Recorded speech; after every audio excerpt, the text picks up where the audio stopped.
Dalam kasus pinjol itu banyak sekali nasabah yang melakukan galbay. Apakah hal tersebut bisa berdampak yang namanya pinjol tersebut akan bangkrut? Nah, di sini saya akan bahas yang namanya ciri-ciri pinjol yang akan bangkrut di tahun 2024 atau mungkin di tahun depan. Di sini saya mau bahas buat kalian. Assalamualaikum warahmatullahi wabarakatuh teman-teman semuanya. Pada kesempatan video kali ini saya ingin membahas yang namanya ciri-ciri pinjol yang akan bangkrut. Tetapi perlu digarisbawahi, bangkrutnya itu nggak tahu ya, kita bulan depan atau tahun depan atau gimana, saya sendiri nggak tahu. Tetapi di sini saya ingin memberikan ciri-cirinya aja berdasarkan laporan keuangan dan juga yang namanya itu indikator dalam sebuah hal bisnis. Karena ya pasti dong kita itu bisa mengetahui ciri-ciri bisnis yang bakal maju, yang bakal bangkrut dan yang lain sebagainya. Contoh kecil, kalau kita jualan terus kemudian nggak ada yang beli, ya bisa jadi bangkrut kan gitu. Dan di sini juga sama aja halnya dalam kasus pinjol ini. Bisa jadi ada pinjol itu ciri-cirinya apa aja ketika pinjol itu mau bangkrut. Apakah dengan cara galbay serentak? Dan di sini saya mau bahas buat teman-teman semuanya ya. Karena kalaupun misalkan kita itu melakukan galbay, belum tentu juga pinjol tersebut bangkrut. Contoh kecil adalah kalian sudah berapa lama galbay di Akulaku?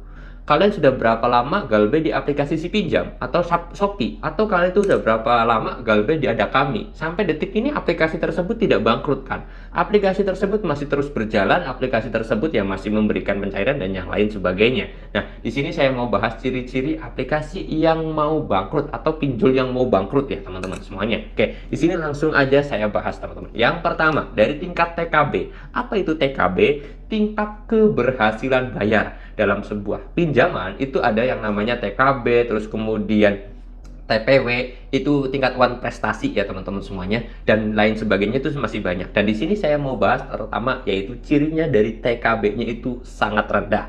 Nah, tingkat yang dikatakan rendah ini teman-teman semuanya, ketika pinjol tersebut dalam garis aman itu 95%, ada yang mengatakan seperti itu, ada juga yang mengatakan 90% itu baru dikatakan aman. Kalau di bawah TKB-nya itu di bawah segitu, itu artinya pinjol tersebut jelek. Nah, di sini pertama kita bisa lihat dari TKB. Nah, kalau TKB ini mungkin juga ada banyak konten kreator, ada juga konten kreator yang menyampaikan, teman-teman. Nah, tingkat keberhasilan pinjol tersebut itu seberapa besar? Kalau misalkan kalian itu berdasarkan jumlah pinjamannya, bukan berdasarkan orang. Misalkan ada 100 orang atau 1 juta orang yang minjem di aplikasi itu, tapi yang galbay itu cuma 100.000, dan yang minjem 100.000 itu ternyata uangnya kecil-kecil semua, minjemnya cuma 500, 600, sedangkan yang bayarnya itu adalah hutang-hutang yang banyak. Misalkan dia utangnya 1 miliar, entah 10 juta, entah 100 juta, itu tidak ya. Jadi berdasarkan jumlah nominal uang yang kembali kepada perusahaan tersebut, teman-teman. Nah,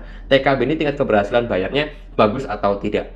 Nah, nanti TKB ini dilaporkan kepada pihak OJK. Masuk ke ciri kedua, yaitu pinjol yang tidak melaporkan TKB-nya kepada OJK dan juga tidak menyampaikan di situs resminya. Artinya tingkat keberhasilan pinjol tersebut itu satu, bisa jadi pinjol tersebut itu tingkat TKB-nya rendah, karena kalau misalkan tingkat TKB-nya rendah disampaikan di situs resminya, maka bisa jadi semakin banyak orang yang mau galbay biar pinjol tersebut bangkrut. Nah, kalau tingkat TKB-nya itu rendah, otomatis ya pinjol tersebut malu kalau misalkan dilaporin ke OJK, terus kemudian dilampirkan ke situs resminya, itu pinjol tersebut malu ya teman-teman semuanya. Itu yang kedua, cirinya adalah pinjol tersebut tidak melampirkan TKB-nya di situs resmi dan juga tidak melaporkannya ke pihak OJK, teman-teman. Terus kemudian yang ketiga adalah pinjol tersebut secara administratif itu kurang. Nah, secara tidak langsung mungkin kalau administratif itu memang agak susah, karena ya kita tahu sendiri bahwasanya kalau pinjol itu kan ya kantor di sana gitu loh. Kita tidak tahu secara detail dan juga secara jelas pinjol yang administratifnya buruk, tetapi kita bisa lihat dari mereka itu tidak melaporkan TKB-nya, terus kemudian TPW-nya, tingkat wan prestasinya, itu semuanya masuk ya. TKB, TPW, itu tingkat wan prestasi, tingkat keberhasilan bayar, itu masuk juga, dilaporkan semuanya. Nah, itu ketika administrasinya buruk dan juga administrasinya jelek, itu saya yakin pinjol tersebut itu ya bisa dikatakan ciri-ciri pinjol yang akan bangkrut. Nah, oke, sebenarnya cukup 3 itu aja untuk ciri-cirinya teman-teman. Terus kemudian yang keempat ya mungkin dari segi pinjol tersebut banyak yang make apa enggak, pinjol tersebut itu banyak yang download apa enggak, banyak nasabahnya atau enggak, dan yang lain sebagainya. Nah, pertanyaan terakhir Bang, apakah kalau kita itu galbay secara serentak, apakah kita itu melakukan galbay di aplikasi tersebut, apakah pinjol tersebut akan bangkrut juga? Jawabannya enggak juga. Selama ini kan kita kalau misalkan galbay, kayak contoh mungkin kalian udah galbay berapa tahun nih di aplikasi. Contoh Akulaku lah saya katakan. Akulaku dari dulu paling banyak sekali nasabah yang melakukan galbay. Tapi apakah Akulaku sampai detik ini bangkrut? Jawabannya belum.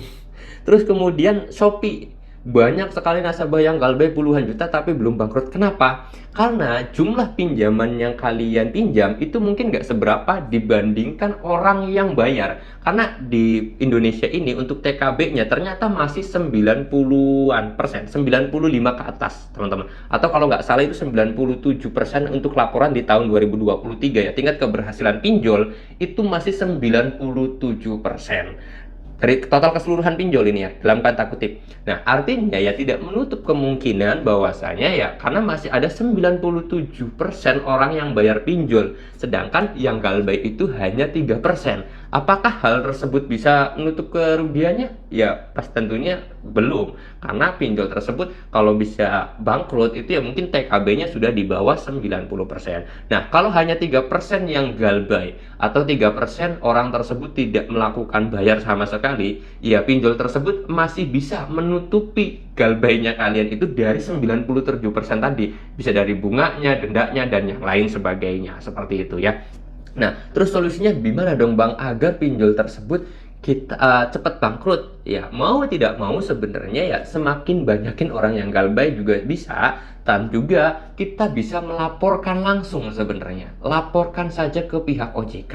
Karena ketika kita hanya galbay hanya segelintir orang atau 3%, ya saya yakin masih banyak orang-orang yang bayar pinjol. Tapi kalau kita laporkan ke OJK, sering banget melakukan aduan kepada pihak OJK, akhirnya OJK itu mensanksi secara administratif, terus kemudian pinjol tersebut bukan dibangkrutkan, tetapi dicabut izinnya oleh OJK atau diblokir oleh OJK-nya. Itu sebenarnya cara yang paling singkat daripada kita harus galbay. Karena ketika kita galbay sebanyak apapun yang melakukan galbay, itu ternyata sampai detik ini tuh masih sangat sedikit sekali yang melakukan galbay teman-teman ya. Ternyata mungkin kalau kita lihat di medsos ataupun di YouTube dan yang lain sebagainya, banyak orang yang melakukan galbay. Tapi pada kenyataannya laporan keuangan tersebut hanya ya di tahun 2023 kemarin ya, sampai tahun 2023 itu ternyata 97% masih banyak yang melakukan cicilan. Nah, terus kemarin itu kenapa kok OJK itu menutup pinjol kemarin-kemarin di tahun 2024? Itu karena sanksi administratif,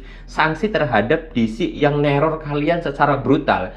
Ya, pinjol tersebut sudah tidak sesuai SOP OJK, akhirnya ya dicabut. Tapi kalau mas apakah pinjol tersebut adalah pinjol yang nasabahnya banyak galbay? Jawabannya enggak juga. Ternyata pinjol tersebut ditutup, dicabut izinnya oleh OJK atau diblokir oleh OJK itu karena sanksi administratif, bukan berdasarkan pinjol tersebut banyak yang galbay juga teman-teman ya. Oke, mudah-mudahan sampai di sini paham. Intinya sih pinjol itu bakal bangkrut itu susah kalau misalkan yang galbaynya sedikit, karena ya sampai detik ini ternyata masih sedikit juga yang orang melakukan galbay. Dan ternyata kalau pengen pinjol itu cepat ditutup, ya caranya diblokir oleh OJK. Gimana caranya agar pinjol tersebut diblokir oleh OJK?